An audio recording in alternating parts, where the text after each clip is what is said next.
Welcome to WO50 Women Over 50 Embody Wisdom and Wellness. Hello, everybody. My name is Corinne, and I'm here with my BFF, Eddi. And today our topic is Beyond the Invisible, seeing and celebrating ourselves in every stage of life. Did you feel relevant in the conversation? I did. I had some nice moments of help sharing story and it's just, we talked about how as we get older, we might feel invisible and how to stay relevant. And I'm, am always into finding relevance from within. But then there's also other things.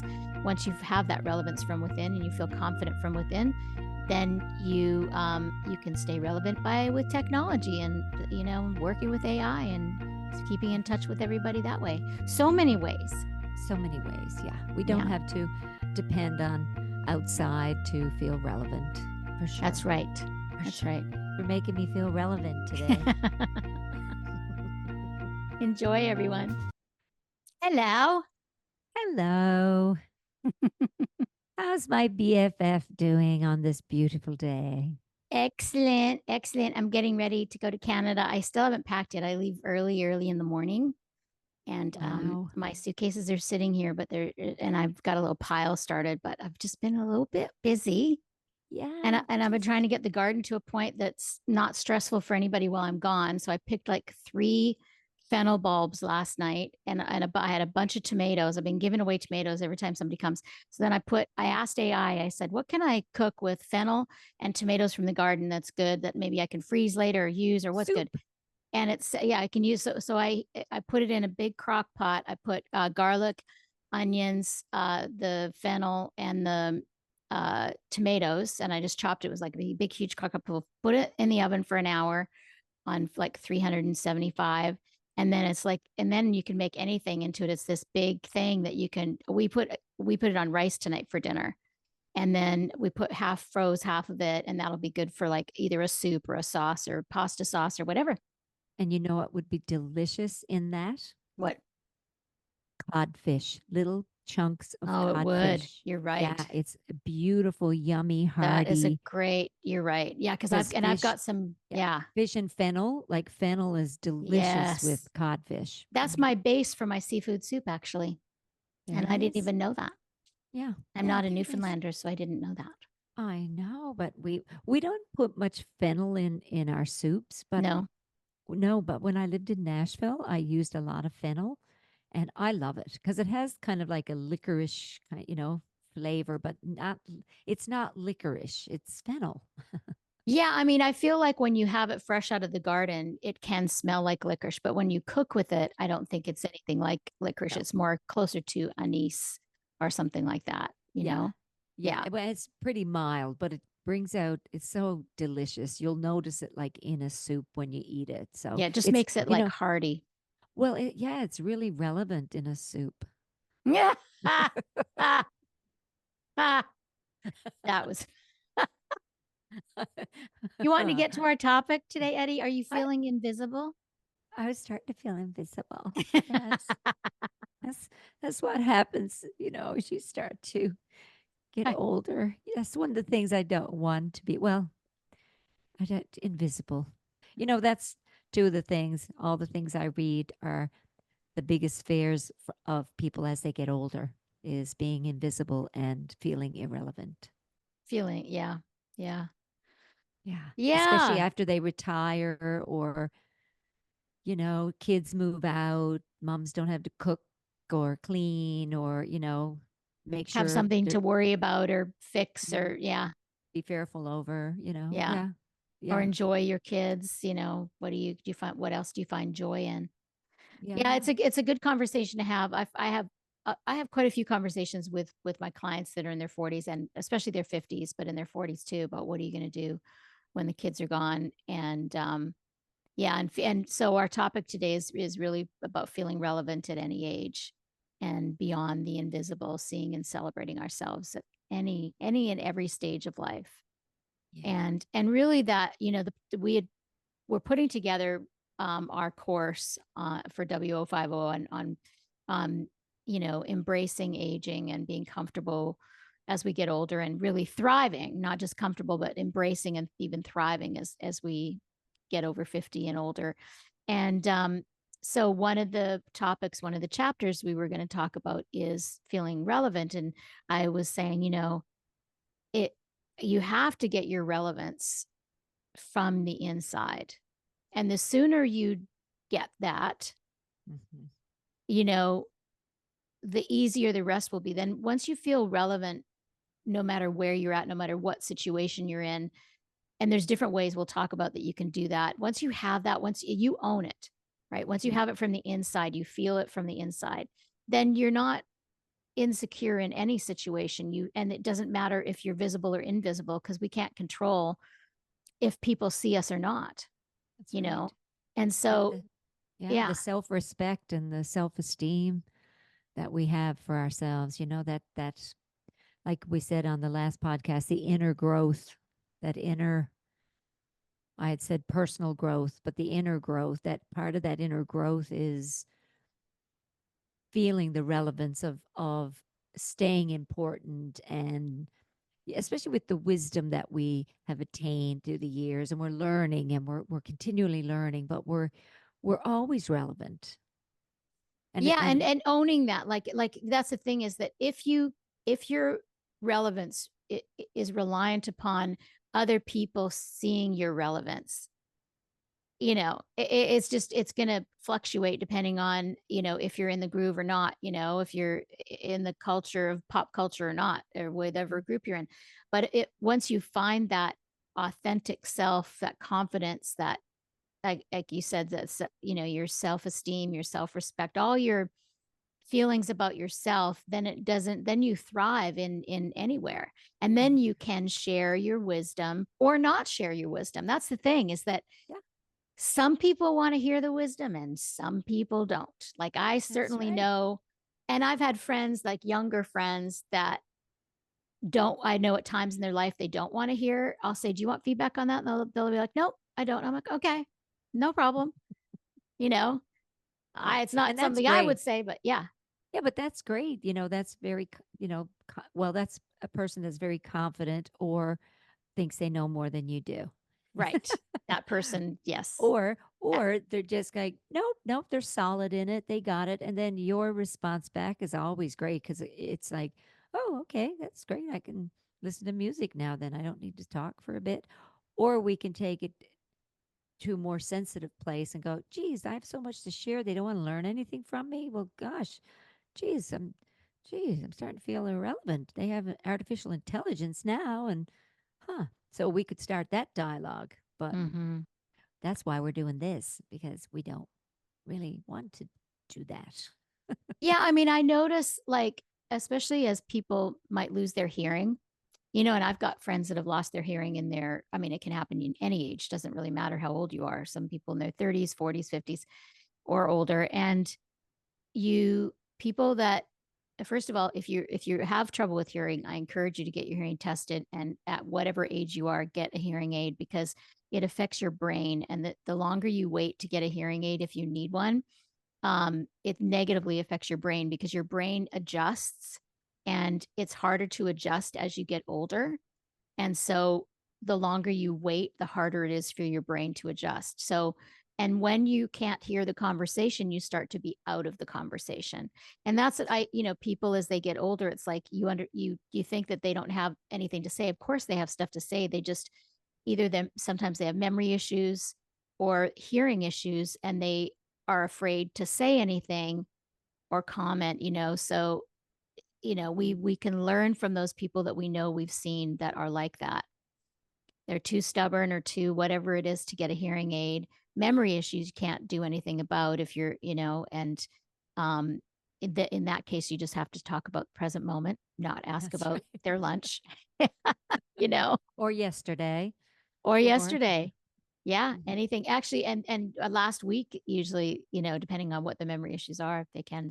So really just you know noticing how you feel in different situations, because we I know a friend of mine was saying she was visiting her daughter and the fiance, and she said I don't, I don't know why I was there. They didn't want my input on anything. And she took quite a, you know, Offense. affront to it and offense to it. And Yeah. if young people are, in their conversation talking about something and they don't want or not open to it, and especially if they're the kids, it's like there's nothing you can do about it, or other than, I mean, there's really nothing you can do about it, you know?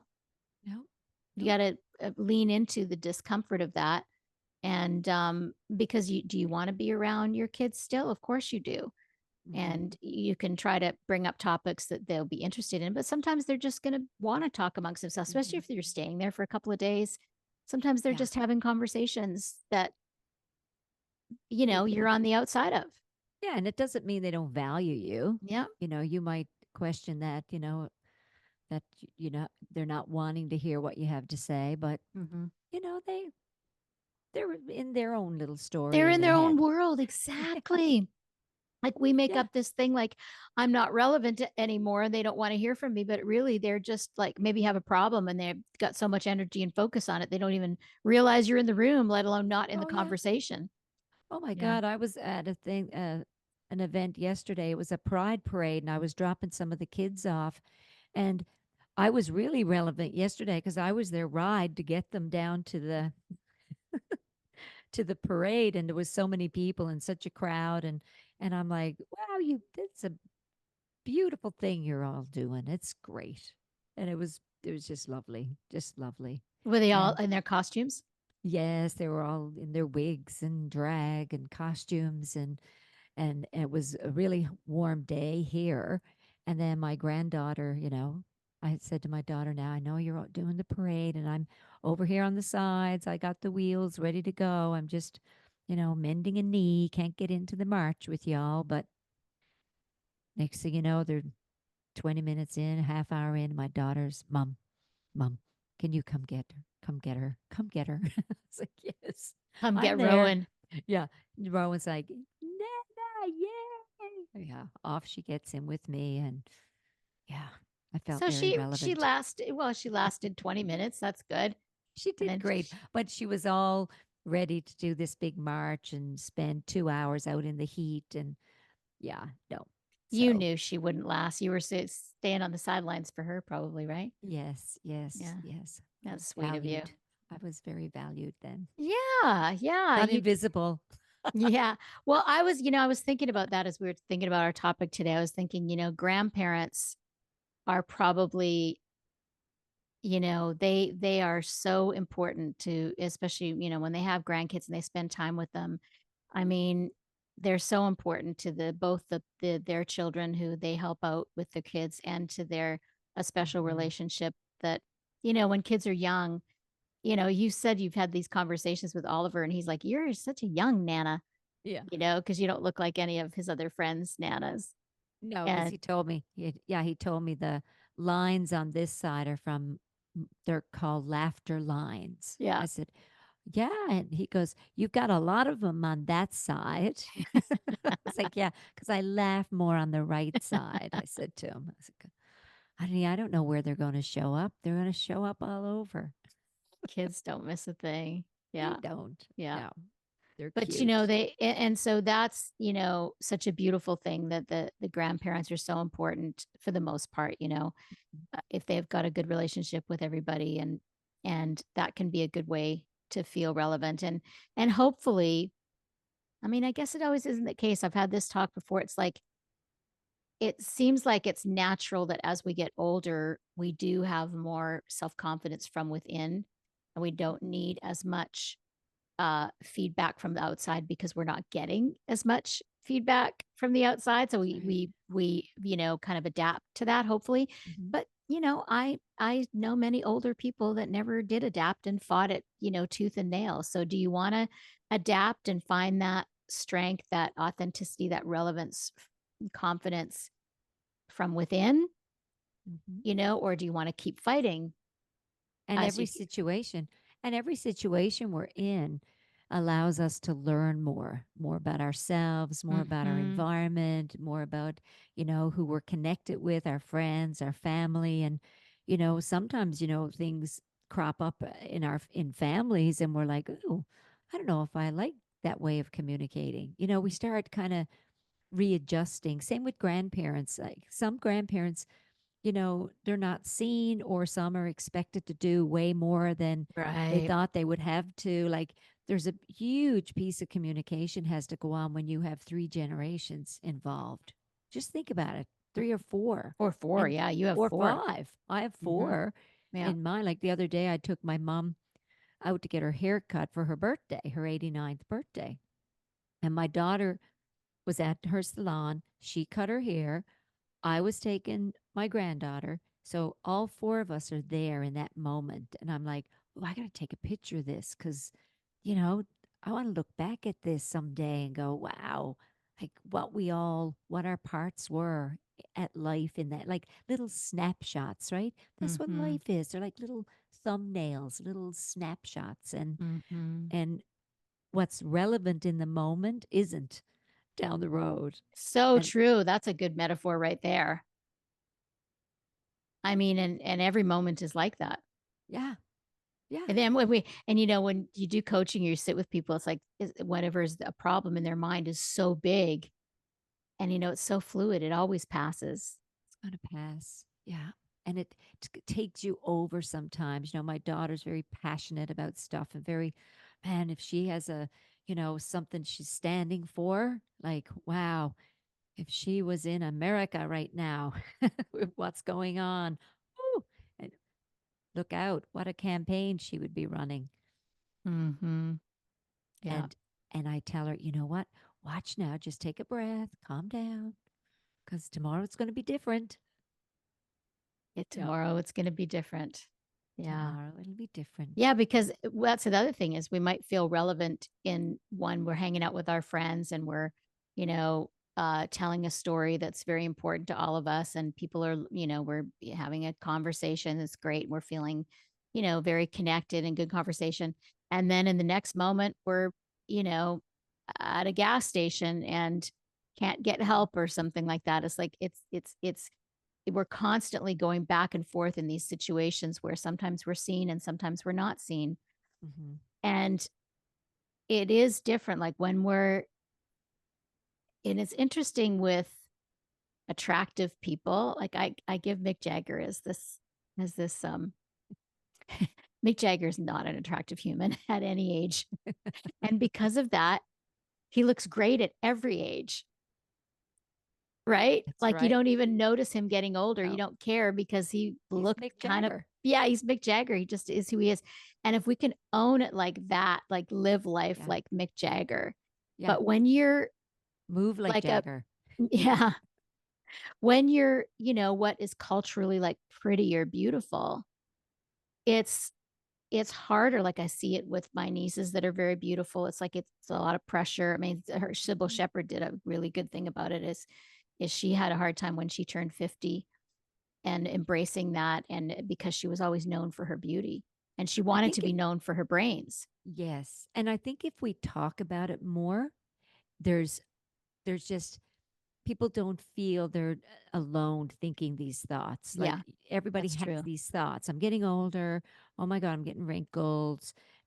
If you're in a group of people that are aging beautifully, naturally, not wanting to do anything, and others are doing a little bit of something, and someone else is doing a lot of something, you know, eh, people are having the conversation, but a lot of times they're not wanting to share because we're Mm-hmm. all dealing with different things. Mm-hmm. That's why talking about the uncomfortable things is really important. It's shining the light of awareness. It's Yeah. all it is it's making it not a mystique anymore so that you're holding it in and thinking you're the only person.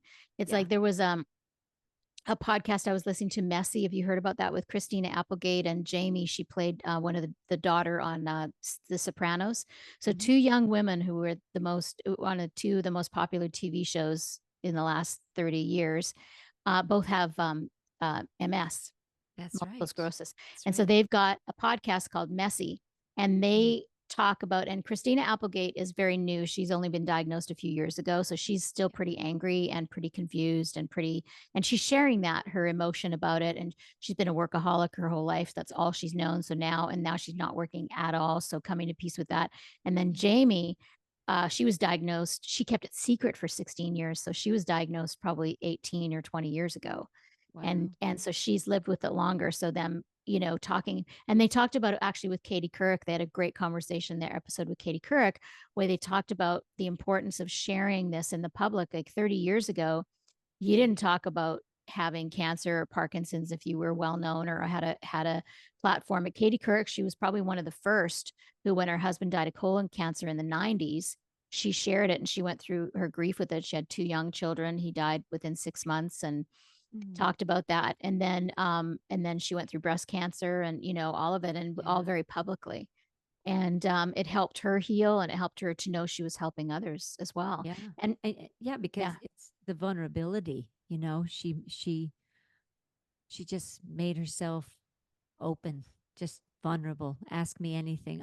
And through all that too, I watched Christina Applegate as well on an interview, and her talking about how she's moving through everything, um and it's getting easier and easier to talk about it, but it's the connections that she's made by talking about it, yeah.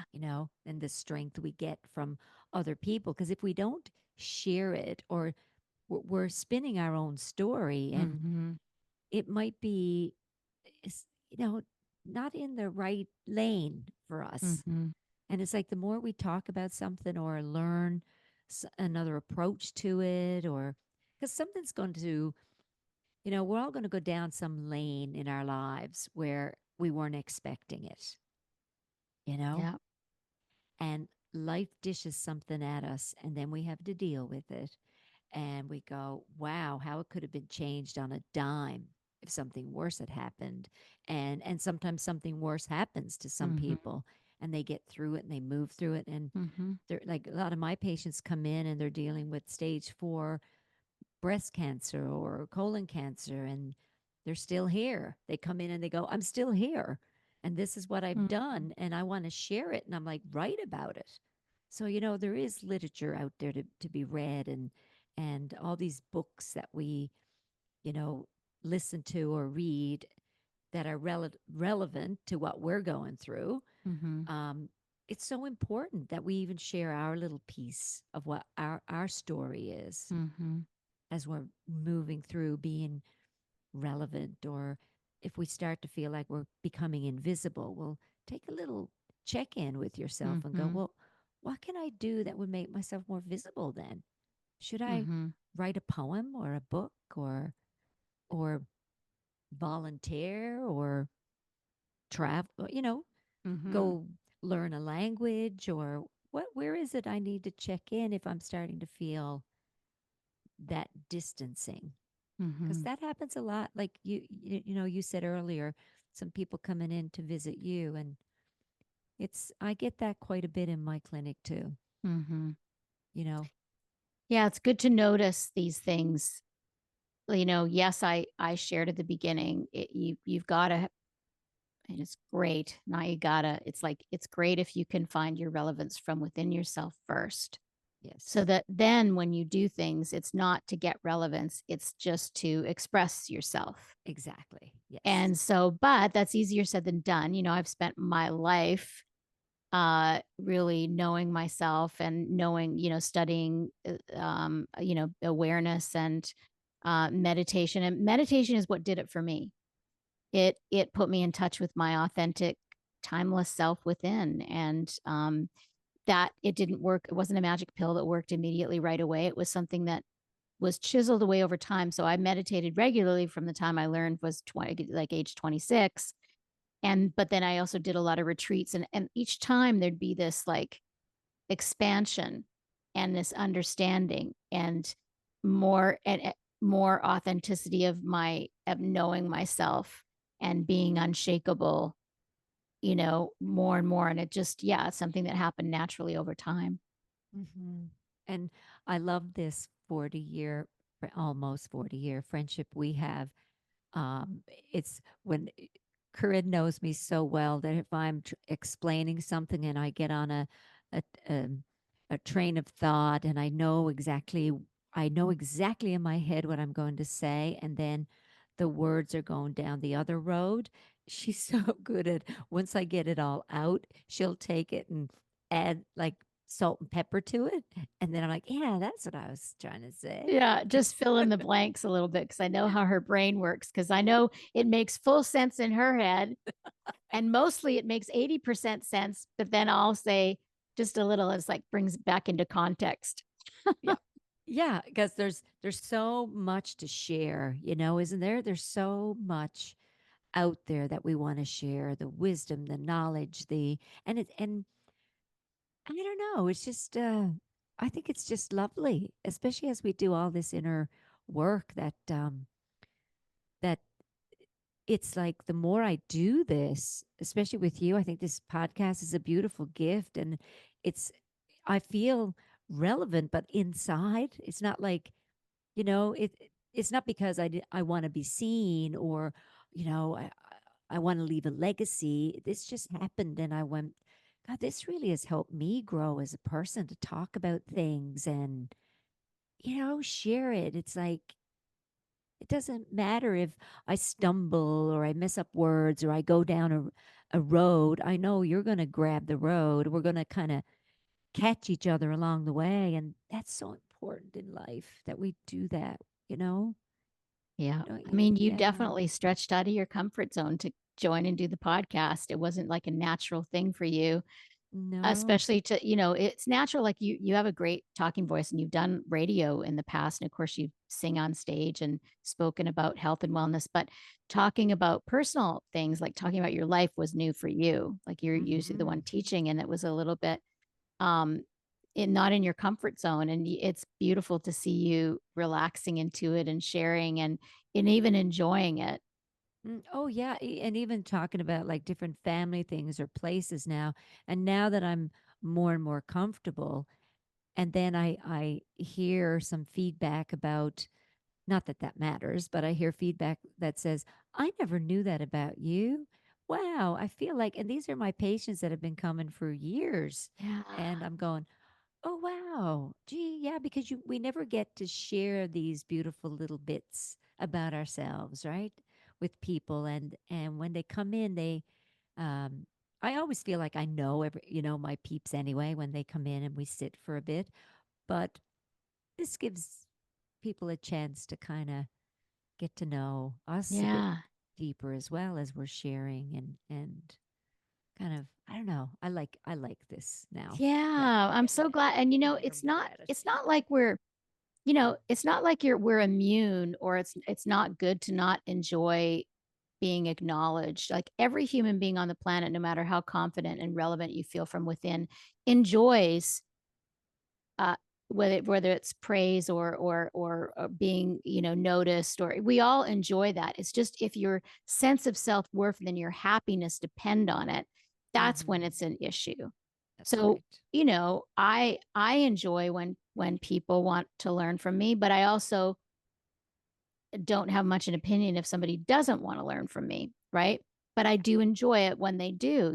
So Yes. that's the fine line of it, is finding that balance. There's nothing wrong with, enjoying when people enjoy the podcast. We love Yeah. but Yeah. we do it for ourselves first. We do because we're talking every week anyway, usually. Yeah. And now we get to talk about stuff that especially with the course that we're working on, Yeah. that we get to talk about things because it's also we're doing this for ourselves as well. And I always feel whatever I'm doing for myself, there's hundreds of people out there, thousands, maybe millions that are doing the same thing. They're Yeah. searching in the same way. Well, I've said this before, it's like we all have much more in common than we do differences as human beings. And Yeah. so anything that we share that we want to know more of, that we're struggling with, that we are celebrating, whatever it is in our lives that we're sharing from a personal, authentic space, there's going to be people that resonate because we're all the same. We're not all exactly the same, that you can't walk in another man's shoes. Our perspective's different, but the emotions and the feelings and as it being human at this time on the planet, we're having very similar experiences. Yeah. And we all don't look like Mick Jagger, like that's or move like him either. or move Did like Mick, you see that? There's actually, I think, a TikTok video of him like doing his dance moves. And I think I he's like in saw his it. 80s, right? I He's in his saw 80s it. or something. And he's still moving the same way. Have you seen Good him for live? him. Good for him. Yeah. Have you We seen him live? actually, oh my, that's a story. We had tickets to go from Newfoundland to New York, and we were in Eastport, which is a beautiful place, with friends, staying with some friends, actually Strat's cousins and his wife, who are wonderful. And we bought tickets. We're all sitting there going, the Stones are playing New York. And right in that moment, we bought tickets, booked the Airbnb, and then Gail says, well, they're getting up in years. I hope one of them, something doesn't happen to one of them. And then Mick got sick. And this is before Charlie, the drummer, passed. Mick got sick. Tour was canceled. We had our tickets, so we went anyway. And it became a trip of the century. So it was the most expensive non Rolling Stone trip we ever did do. Right. So Right.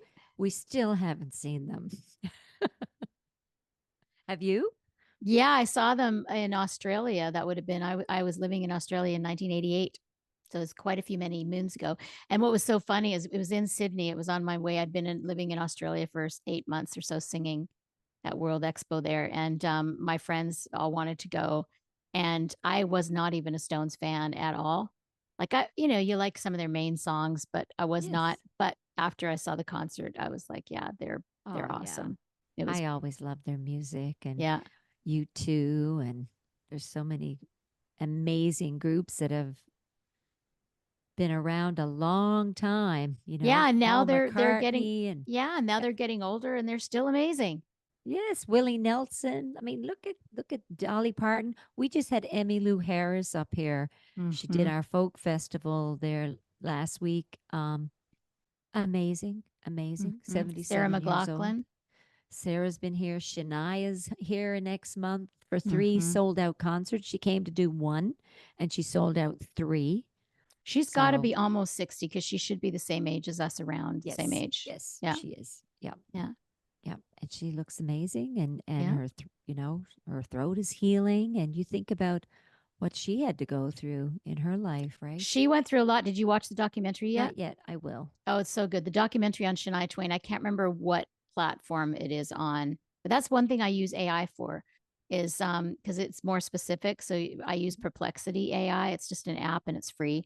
You go on Okay. Perplexity rather than Chat GBT, and you can use it, just ask questions. And I just say, hey, what there's a documentary on Shania Twain. What platform can I watch it on? And you want to say Oh. in Canada, if you're in Canada, in the USA, and it'll tell you what platform. Google won't do that. Google will give you the information, but this will conglomerate all of it. I'll say, yeah, I Mm. said, like, I got tomatoes and fennel in the garden. I want to cook. And what do I do with it? So, yeah. So I'm feeling relevant by using AI. And I'd like to help other people feel that way too. Because you may have heard AI might be getting a bad rap. And Colleen and I were talking about it today. It's like AI is not going to put as many people out of work as we think. Mhm. And it's not as amazing. All it is it gathers information.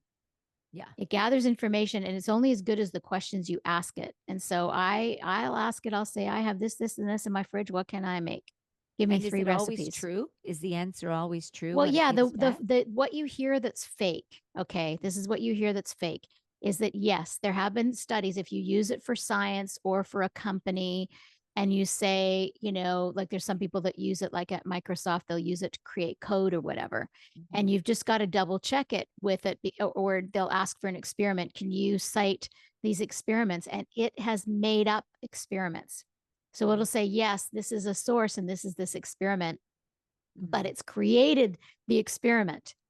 So in that way, it can make things up. But what you're using it for your day to Mhm. day life, it's not going Yeah. to make up Yeah. stuff. Yeah. It's only as good as the questions that you ask it. Hmm. Yeah, Yeah. it's pretty phenomenal. We It's live in a pretty fun phenomenal. age. We Yeah. So I like to do. stay relevant that way. That's one way that I've always loved computers. I've yeah, especially, yeah, I got friends my Yeah. age that they don't, they still have flip phone, and there's Yeah. And I love that, my mom has an iPhone. She Yeah. doesn't have the newest iPhone, but she has an iPhone, knows how to use it. Yeah. And She knows how to FaceTime and yeah, because she can check stay in in. touch with her grandkids and her kids that way. And That's so right. those Yeah. people that sort of push against, technology or growth or AI or whatever, it's like you can if you want to, Mhm. but that is going to, you got to know you're not going to be as relevant That's you can stay more relevant. That's an easy way to stay more relevant, Yeah. is to kind of stay up on that side of things a Yeah. little bit more. Like Yeah. the baby boomers and the millennials, they What need about to them? text. They need to text each other. So the baby boomers need to know how to operate the phone and check Facebook and see I'd what's going rather on. ask the next generation down for that. Like I ask my nieces and nephews those questions. Yes. Yes. Yeah, they help me with I'll those ask- things. And now And with I'll the ask my current cool grandkids. My clothes. grandkids, I'm just floored by what they know about AI. It's amazing. Yeah, I'll have to share it at another time. It's another When it's more conversation. when it's more relevant. Relevant. That's great. All right, Ed, that was a fun conversation. I hope everybody is enjoying their summer and that you're taking care of yourself, because life can be stressful these days. There's a lot of stuff in the news, a lot of things going on in the world, and but what matters is how you're living your life, and that you're happy, and you're being relevant to what's in your own life and keeping in your own lane. Thanks for listening.